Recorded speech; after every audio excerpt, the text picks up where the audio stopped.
viewers, welcome back to our channel. This is Miss Vandana Arangi, a former medical language specialist from Azmith Academy. And today's our topic about life process, class 10th chapter 1 biology. Let's start our class. What is medical life? Before going to discuss about life and life process, we have to know the difference between a living organism and a non-living organism. Life process తెలుసుకోబోయే ముందు మనం ఖచ్చితంగా what is living and what is non living అనేది నేర్చుకోవాలి. జనరల్గా we can say that something is a living or something is a non living by seeing the thing, but it's completely wrong. ఎందుకు అంటే మనం చూసి ఒక థింగ్ అనేది లివింగా non లివింగా అని చెప్పలేం. Because there's a lots of living organisms which can't shows their living natures, but still they are living. And coming to అంటే ఇక్కడ ఏంటి అంటే కొన్ని లివింగ్ ఆర్గానిజమ్స్ ఉంటాయి అన్నమాట. తన లివింగ్ స్టేట్స్ ని తన లివింగ్ క్వాలిటీస్ ని చూపించవు. మనం చూస్తే నాన్ లివింగ్ అనుకుంటాం, బట్ లివింగ్ థింగ్ అది. బికాస్ మాలిక్యులర్ మూవ్మెంట్స్ చూపిస్తుంది ఇంటర్నల్ గా. And coming to non living, non living అంటే మనకి ఏమని తెలుసు? Non living can't move, living can move, can react, can cry, can dance, can sing, can laugh. Living things has feelings. What we knows about non living? Non living things are the objects which can't move, which can't react, which can't grow. But take an example of mountains or rocks, they shows growth. మనకు doubt రావచ్చు, non living అనేది life ఉండదు, growth ఉండదు అంటారు కదా, but ఈ rocks mountains ఎలా grow అవుతున్నాయని. This is the point. దీనివల్లే మనం ఏంటనేది ఒక ఆబ్జెక్ట్ అనేది లివింగా నాన్ లివింగా అని చూసి దాన్ని మనం డిసైడ్ చేయలేం. ఖచ్చితంగా మాలిక్యులర్ మూమెంట్స్ అనేవి తెలుసుకొని అప్పుడు whether it's non living or living అని చేయాలి. సింపుల్ గా by seeing with a naked eye we can't decide whether it is a living or non-living. Molecular moments అనేవి మనం చూసిన తర్వాత మాలిక్యులర్ మూమెంట్స్ పెర్సిస్ట్ అయితే yes it's a living thing అని మనం చెప్పగలం. ఇప్పుడు మీకు డౌట్ రావచ్చు, non living things can't grow కదా, మరి రాక్స్ మౌంటైన్స్ ఎలా గ్రో అవుతున్నాయి? It's completely external growth, not internal growth. The difference between growth of living forms and growth of non-living forms is simply the growth starts internally by molecular movements in living organisms. When coming to non-living organisms, the growth only from external. Okay. By accumulation of sand particles, by accumulation of dust, by accumulation of minerals through water, the rock shows its external growth. Okay, the major difference between growth of non-living like rocks and mountains and growth of living.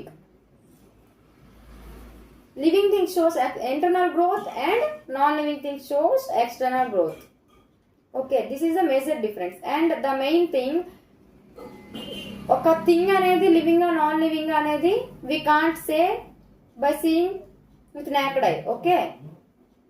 Molecular movements ఖచ్చితంగా living organisms అనేవి molecular moments అనేవి చూపిస్తాయి. What is molecular movements? Molecular movements అంటే ఏంటి? Molecular movements అంటే the chemical reactions occurs inside the cells of the body. Like ఇప్పుడు respiration తీసుకోండి, digestion తీసుకోండి, ఎక్స్క్రీషన్ తీసుకోండి, all these contains the molecular movements. ఈ మాలిక్యులర్ మూమెంట్స్ అనేవి నాన్ లివింగ్ థింగ్స్ లో మనం చూడలేము. Okay, coming to life. What is life? Simply life అంటే ఏమనుకుంటారు? అరే ఎగ్జామ్స్ లో ఫెయిల్ అయితే యా నా లైఫ్ అయిపోయింది అనుకుంటారు. It's not a life. Life అంటే స్టేట్ ఆఫ్ అలైవ్. ఒక ఆర్గానిజం అనేది అలైవ్ స్టేట్ లో ఉండేదాన్నే లైఫ్ అంటారు. లైఫ్ ప్రాసెస్ అంటే the processes which are needed to continue the life. Life ను కంటిన్యూ చేయడానికి కొన్ని ప్రాసెస్లు ఉంటాయి. ఆ ప్రాసెస్లు అన్ని కలిపిన లైఫ్ ప్రాసెస్ అంటారు. లైఫ్ ఎప్పుడు మనది అయిపోయింది అనుకోవాలి అంటే లైఫ్ ప్రాసెస్లన్నీ ఆగిపోతాయి. చూడండి, ఆ స్టేట్ ని లైఫ్ ఆగిపోయింది అంటారు. ఎగ్జామ్ లో ఫెయిల్ అయితే లైఫ్ ఆగిపోయినట్టు కాదు, లవ్ లో ఫెయిల్ అయితే లైఫ్ ఆగిపోయినట్టే కాదు. దేనిలోనైనా ఫెయిల్ అయితే మనం లైఫ్ ఆగిపోయినట్టు అనే కాదు. వెన్ స్టేట్ ఆఫ్ ఎలైవ్ అనే ఒకటి ఉంటది కదా, అది మిస్ అయినప్పుడు లైఫ్ ఎండ్ అయింది అన్నది. ఇప్పుడు మనకి లైఫ్ ని కంటిన్యూ చేయగలిగే కొన్ని ప్రాసెస్లు అన్నిటిని కలిపి లైఫ్ ప్రాసెసెస్ అంటారు. ఓకే, ఈ లైఫ్ ప్రాసెసెస్ అనేవి మనకి ఎన్ని ఉన్నాయి అంటే, first nutrition, including digestion, respiration, circulation, excretion, reproduction, all these 5. ఇంకా న్యూరల్ కంట్రోల్ అండ్ కోఆర్డినేషన్ కూడా ఇన్వాల్వ్ అయి ఉంటాయి. ఈ ప్రాసెస్ లో అన్నిటినీ కలిపి లైఫ్ ప్రాసెసెస్ అంటారు అనమాట. This is called life processes అన్నమాట. ఇప్పుడు కమింగ్ టు, ఇప్పుడు ఈ లైఫ్ ప్రాసెసెస్ అంతా ఒకేలా ఉంటాయా? సింగిల్ సెల్యులర్ ఆర్గానిజమ్స్ లో అండ్ మల్టీ సెల్యులర్ ఆర్గానిజమ్స్ లో మనం ఏం చెప్పాం? లివింగ్ సెల్స్ లో, లివింగ్ థింగ్స్ లో మాలిక్యులర్ మూమెంట్స్ జరుగుతాయి, లైఫ్ ఉంటుంది. నాన్ లివింగ్ లో మాలిక్యులర్ మూమెంట్స్ జరగవు, లైఫ్ ఉండదు అని we discuss. When coming to living things లో అన్ని ఒకేలా ఉంటాయా? లివింగ్ థింగ్స్ లో సింగిల్ సెల్యులర్ ఉంటాయి, మల్టీ సెల్యులర్ ఉంటాయి. There is a lots of difference between single and multi cellular. Single cellular organisms కి ఏమి అంటే ఈ లైఫ్ ప్రాసెస్ అన్ని ఉండవు. Multi cellular organisms and advanced, ఇంకా ఎక్కువ కాంప్లెక్స్ బాడీ స్ట్రక్చర్ ఉన్న multi cellular organisms like humans, animals అనేసరికి కాంప్లెక్స్ ఉంటది body nature. So these type of living beings need some life process, like different life process like digestion, respiration, excretion, something. See why ఎందుకు single cellular organisms కి ఎందుకు మనకి life processes అనేటివి different గా ఉండవు, అన్ని ఒకటే. ఎందుకంటే పేరులోనే ఉంది సింగిల్ సెల్యులర్ ఆర్గానిజం అనేటువంటిది ఏంటంటే దాని బాడీ అంతా ఒకటే సెల్ తో ఫామ్ అయి ఉంటది. ఎక్స్టర్నల్ గా ఎన్విరాన్మెంట్ తో అది కాంటాక్ట్ అయి ఉంటది. So no need such type of systems, అంతా ఒకటి చాలు. But when coming to multi cellular organisms with complex body structure, దానికి ఖచ్చితంగా need different forms of systems, living systems. ఇప్పుడు చూడండి, ఇప్పుడు మీకు బెస్ట్ ఎగ్జాంపుల్ ఏంటి అంటే, ఇప్పుడు సింగిల్ సెల్యులర్ ఆర్గానిజమ్స్ కి అది ఆర్గానిజమే కదా, దానికి కావాలి కదా అని ఎందుకు ఉంటుంది? ఓన్లీ సింగిల్ సెల్, దాని బాడీ కాంప్లెక్స్ నేచర్ కాదు, సింపుల్ ఫామ్ లో ఒకటే సెల్ తో తేలిపోతుంది. When coming to multi cellular organisms ఒక్కొక్క దానికి ఒక్కొక్కటి ఉంటుంది, డైజెషన్ కి ఒకటి ఉంటుంది, ఎక్స్క్రిషన్ కి ఒకటి ఉంటుంది. ఇప్పుడు చూడండి, ఒక ప్లేట్ లో మీరు 2 ఇడ్లీలు తీసుకునేటప్పుడు మీరు క్వాంటిటీ ఆఫ్ చట్నీ ఎంత వేసుకుంటారు? 10 ఇడ్లీలు తీసుకునేటప్పుడు క్వాంటిటీ ఆఫ్ చట్నీ ఎంత ఉంటుంది? ఇంటికి గెస్ట్ లో ఒక 4 వచ్చినప్పుడు క్వాంటిటీ ఆఫ్ ఫుడ్ మనం ఎంత ప్రిపేర్ చేయాల్సి ఉంటుంది? ఇంటికి 50 మంది చుట్టాలు వచ్చినప్పుడు, రిలేటివ్స్ వచ్చినప్పుడు క్వాంటిటీ ఆఫ్ ఫుడ్ ఎంత తయారు చేయాల్సి ఉంటుంది? సో హియర్ ఇక్కడ ఏంటి అంటే, సింగిల్ సెల్యులర్ ఆర్గానిజం కి బాడీ అంతా ఒకటే సెల్ తో మేడప్ అయి ఉంటది కాబట్టి దానికి ఒక్క డిఫ్యూజన్ ప్రాసెస్ చాలు ప్రతి ఒక్కటి దానికి. బట్ ఇక్కడ మనకి multi cellular, take example human being, Homo sapiens ని తీసుకోండి, కాంప్లెక్స్ బాడీ స్ట్రక్చర్ ఉంటది.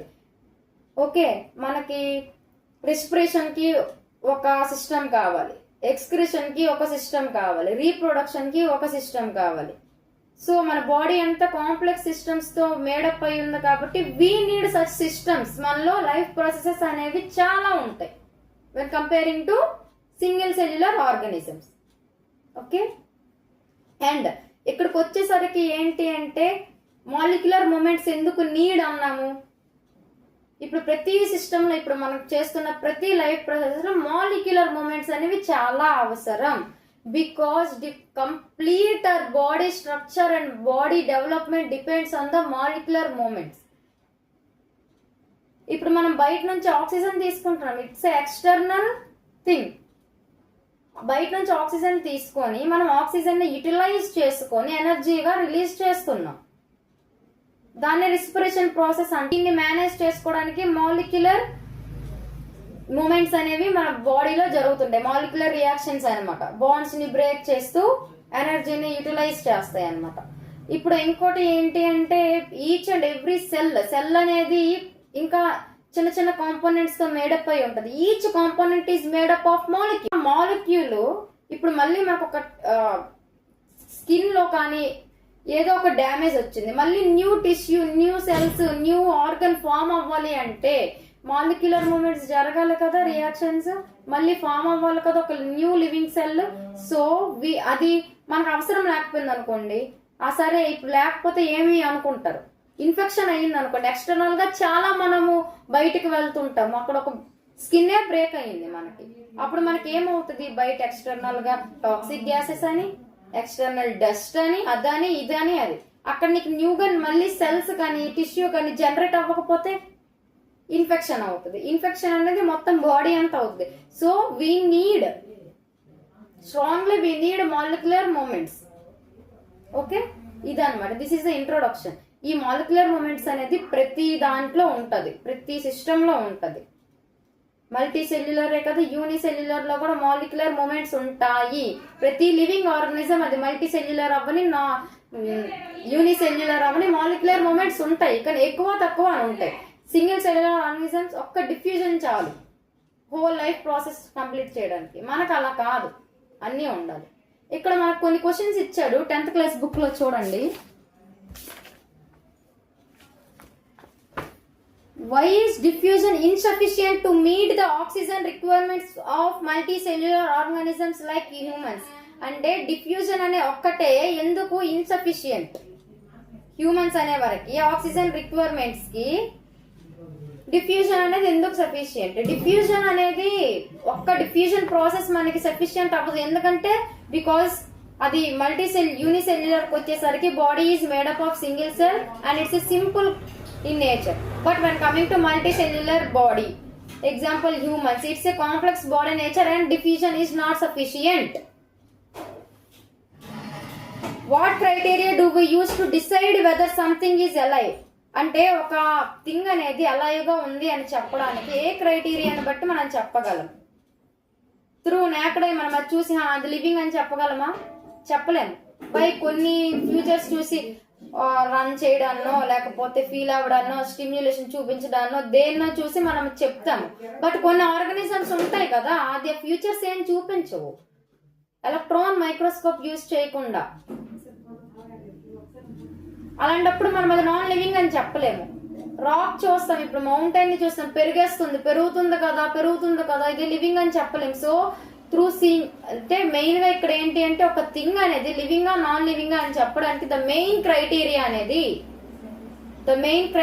Is molecular movements. Molecular movements ఉంటే ఖచ్చితంగా మనం చెప్పగలం ఇట్స్ ఎ లివింగ్, అది లేకపోతే it's a non living. And next question, what are outside raw materials used by an organism? Outside raw materials carbon based materials అంతా. Outside raw materials example oxygen అనేది మన life కి చాలా important, అది out side గా మనకు వస్తుంది. Raw materials, outside raw materials, oxygen is one of the important one. And next question ఏమి ఇచ్చాడు, what processes would you consider essential for maintaining life? Already we discussed. Maintaining life ని maintain చేయడానికి మనకు కావాల్సిన కొన్ని processes ఏంటి? Life process లో కొన్ని ప్రాసెసెస్ ఉంటాయి కదా, అదేంటి?